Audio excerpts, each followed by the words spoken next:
чем суть такого явления, как тайное монашество в СССР?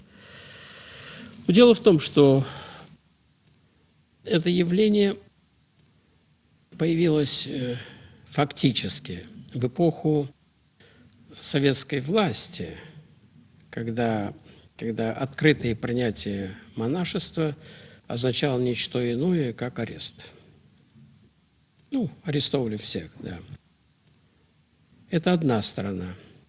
То есть тайное монашество было обусловлено тем, чтобы избежать вот таких внешних репрессий. Тут ничего предусудительного нет. Пожалуйста, нормально. Да. Но есть и другая сторона, куда более интересная и существенная. Дело вот в чем, что когда человек одевает монашеские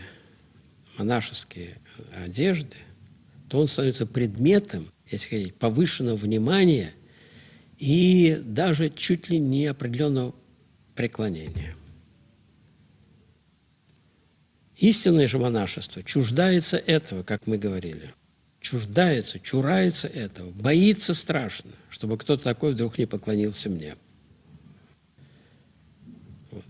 И поэтому некоторые люди предпочитают принять монашество, то есть взять на себя подвиг отречения от мира, так, чтобы никто не знал.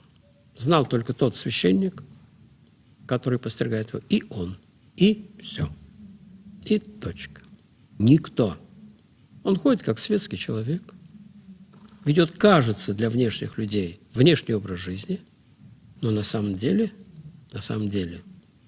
он старается жить по-монашески, исполнять даже правила монашеские. И вообще ведет образ жизни, насколько это возможно, монашески, уклоняясь от лишних знакомств, от лишних связей. Даже себе саму работу берет такую, чтобы она, насколько это возможно, не отвлекала его от монашеского делания, то есть умного делания. Вот это, я вам скажу, замечательно. Вы думаете, сейчас такое есть? Нет, что значит такое есть? Отдельные лица, они и были, и, я думаю, возможно, и есть. Но, к сожалению, все больше напротив. Вот один случай. Смотрю, одна в монашеском одеянии. Говорят, что это вы? Занимаетесь всякими вещами, хозяйственными и прочее.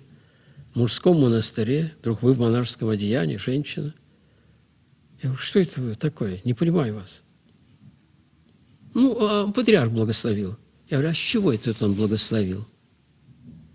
Обращались к нему? Да. Вот этот, видите, даже элемент монашества, когда его основная направленность – отречение от всего этого, ограждение всего этого. Даже и здесь мы, принимая монашество, этим кичимся.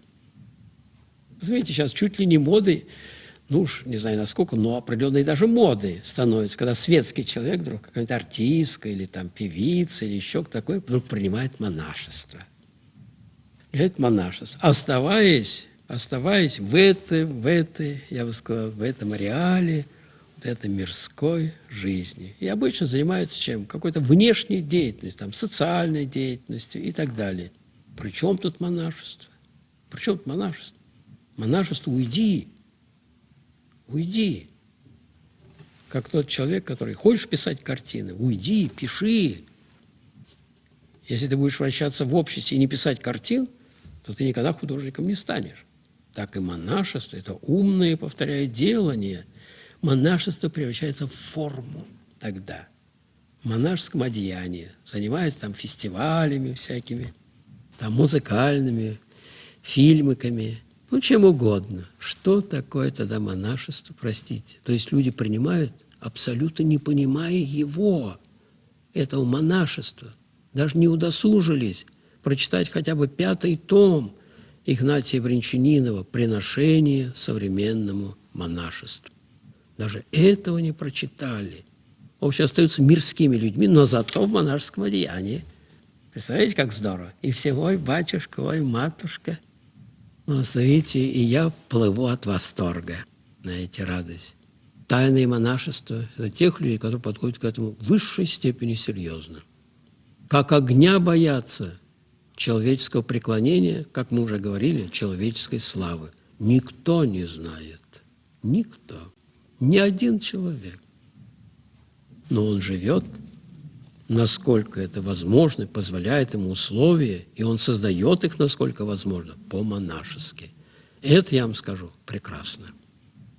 Прекрасно еще и по той причине, что все труднее становится найти монастырь, где бы основная его направленность была на духовную жизнь. Все труднее. Еще так придумали такой девиз, вернее, не придумали, а исказили его, когда говорят «послушание выше поста и молитвы».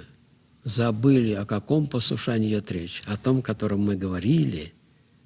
Послушание, которое имело место, когда старец живет, и у него 2, 1, 2, ну максимум 3 ученика. Только. И они в полном послушании. Здесь послушание паче поста, и он сам спрашивает у старца, и старец ему говорит, сколько и когда ты должен питаться. Поста и молитву, сколько и чего ты должен, как молиться. Здесь да. Теперь, видите, как мы здорово, выше поста и молитвы. Ни служб, ничего, как мне однажды в одном месте, ни за что не скажу где, да, послушник везет меня на машине, говорит, Алексей Ильич, пока я не поступал в монастырь, я ходил на службы, я читал святоотеческую литературу, потом поступил, и я уже не помню, когда я был на службе, когда я открывал Дорофея или лествицу. Мне говорят, послушание выше поста и молитвы. И я вообще окаменел, говорит, очерствел. Ничего нет. Вот это. Вот видите, какие опасные вещи могут происходить.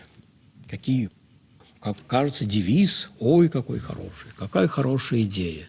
Потому что забыли о том, что такое послушание и что такое дисциплина. В хороших монастырях, кстати, обязательно оставляют монахам время, обязательно выделяет время, когда он может почитать, побыть у себя в самой келье, так сказать, поразмыслить, подумать, помолиться.